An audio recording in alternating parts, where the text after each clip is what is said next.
धृतराष्ट्र के 8 पाप, जिसके कारण हुई जलकर मौत जाने रहस्य। धृतराष्ट्र को महाभारत में कुरुक्षेत्र के युद्ध का सबसे बड़ा खलनायक माना जाता है, क्योंकि वे चाहते तो इस युद्ध को रोक सकते थे, परंतु उन्होंने पुत्र मोह में उन्होंने अपने ही वंश का नाश करवा दिया। धृतराष्ट्र आंखों से ही नहीं मन और बुद्धि से भी अंधे थे। उन्होंने अपने जीवन में वैसे तो कई पाप किए थे, लेकिन यहाँ जानिए उनके द्वारा किए गए 8 पापों के बारे में।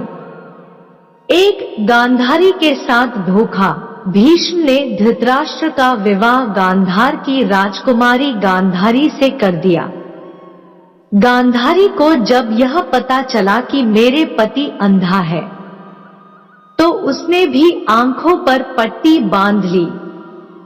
गांधारी का विवाह धृतराष्ट्र से करने से पहले ज्योतिषियों ने सलाह दी कि गांधारी के पहले विवाह पर संकट है, अतः इसका पहला विवाह किसी और से कर दीजिए, फिर धृतराष्ट्र से करें। इसके लिए ज्योतिषियों के कहने पर गांधारी का विवाह एक बकरे से करवाया गया था। बाद में उस बकरे की बलि दे दी गई। कहा जाता है कि गांधारी को किसी प्रकार के प्रकोप से मुक्त करवाने के लिए ही ज्योतिषियों ने यह सुझाव दिया था। इस कारणवश गांधारी प्रतीक रूप में विधवा मान ली गई और बाद में उनका विवाह धृतराष्ट्र से कर दिया गया। 2. गांधारी के परिवार को जेल में डालना। गांधारी एक विधवा थी। जब महाराज धृतराष्ट्र को पता चली तो वे बहुत क्रोधित हो उठे। उन्होंने समझा कि गांधारी का पहले किसी से विवाह हुआ था और वह न मालूम किस कारण मारा गया।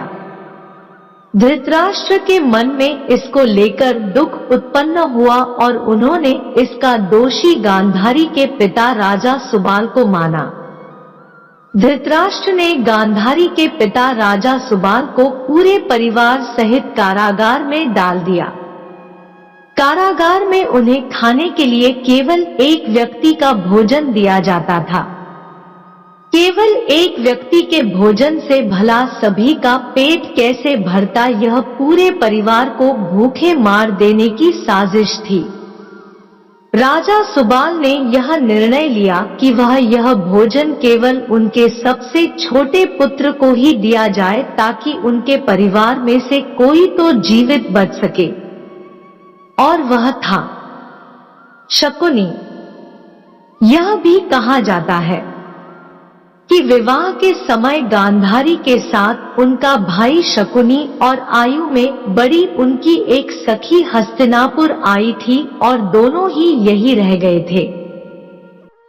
दासी के साथ सहवास। गांधारी के पुत्रों को कौरव पुत्र कहा गया, लेकिन उनमें से एक भी कौरववंशी नहीं था। धृतराष्ट्र और गांधारी के 99 पुत्र और एक पुत्री थी जिन्हें कौरव कहा जाता था। गांधारी ने वेदव्यास से पुत्रवती होने का वरदान प्राप्त कर किया था। इस वरदान के चलते ही गांधारी को 99 पुत्र और एक पुत्री मिली थी। उक्त सभी संतानों की उत्पत्ति 2 वर्ष बाद कुंडों से हुई थी। गांधारी की बेटी का नाम दुःशला था। गांधारी जब गर्भवती थी तब धृतराष्ट्र ने एक दासी के साथ सहवास किया था, जिसके चलते युयुत्सु नामक पुत्र का जन्म हुआ। इस तरह कौरव 100 हो गए। 4. पुत्र के मोह में करवाया युद्ध। पुत्रमोह में धृतराष्ट्र पांडवों के साथ अन्याय कर रहे थे, लेकिन राजा और राज सिंहासन के प्रति निष्ठा के चलते भीष्म उनके साथ बने रहे।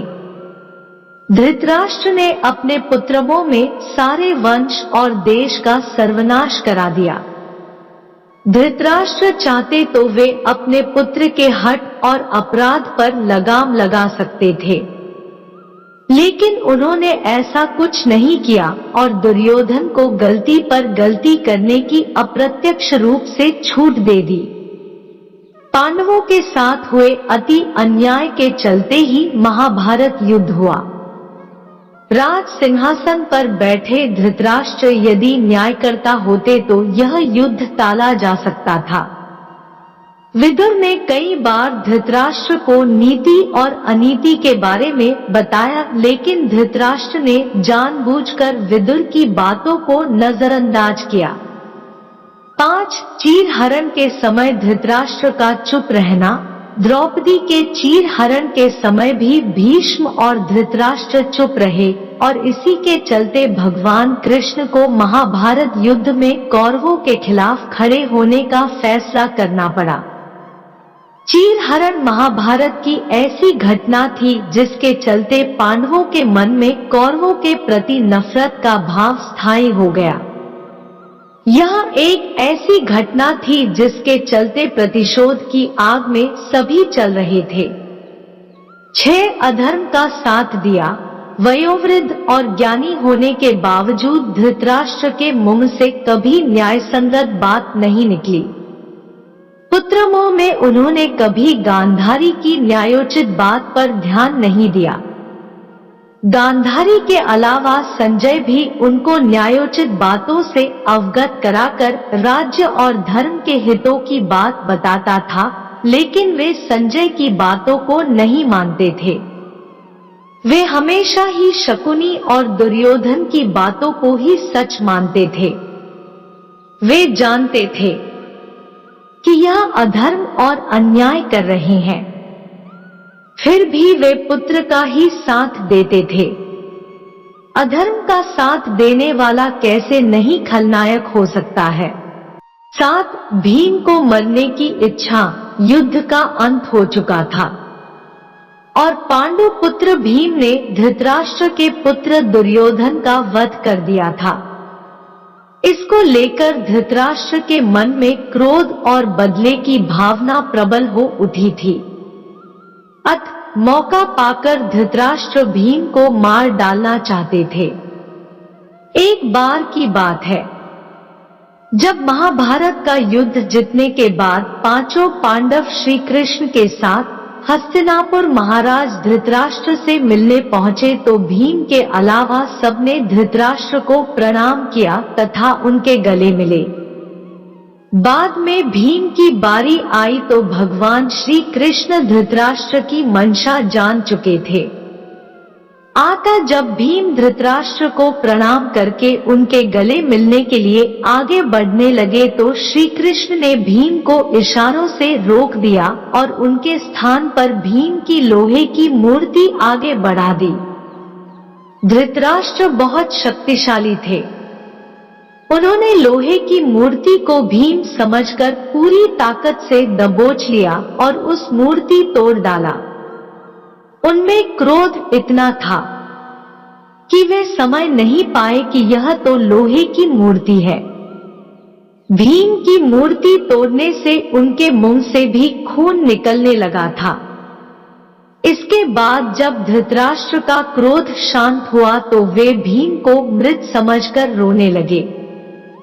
तब भगवान श्री कृष्ण बोले कि भीम तो जीवित है। आपने भीम समझ भीम की मूर्ति को तोड़ा है।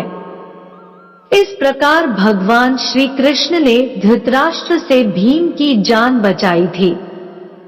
8 पूर्व जन्म का पाप कहते हैं कि पूर्व जन्म में किए पाप के कारण धृतराष्ट्र जन्म से ही अंधे थे और उनके सभी पुत्र मारे गए।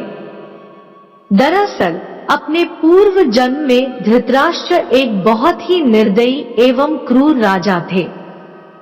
एक दिन जब वे अपने सैनिकों के साथ राज्य भ्रमण को निकले तो उनकी नजर एक तालाब में अपने बच्चों के साथ आराम करते हंस पर पड़ी।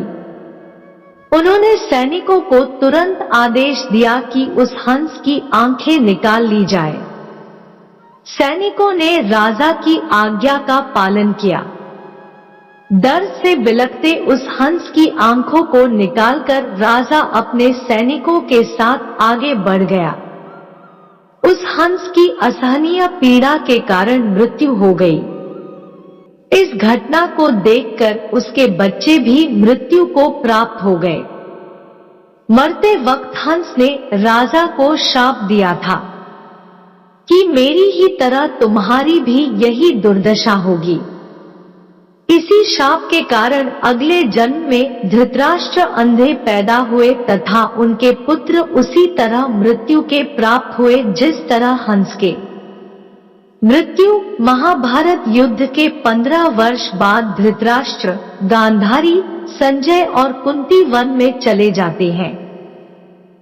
3 साल बाद एक दिन धृतराष्ट्र गंगा में स्नान करने के लिए जाते हैं और उनके जाते ही जंगल में आग लग जाती है। वे सभी धृतराष्ट्र के पास आते हैं।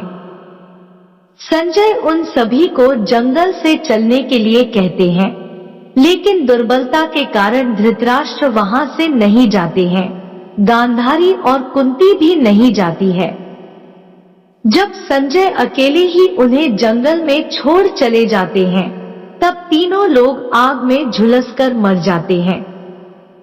संजय उन्हें छोड़कर हिमालय की ओर प्रस्थान करते हैं, जहां वे एक सन्यासी की तरह रहते हैं। बाद में नारद मुनि युधिष्ठिर को यह दुखद समाचार देते हैं। युधिष्ठिर वहां जाकर उनकी आत्म शांति के लिए धार्मिक कार्य करते हैं। दोस्तों, वीडियो पसंद आया हो तो वीडियो को लाइक और शेयर करें, चैनल सब्सक्राइब कर ले। धन्यवाद।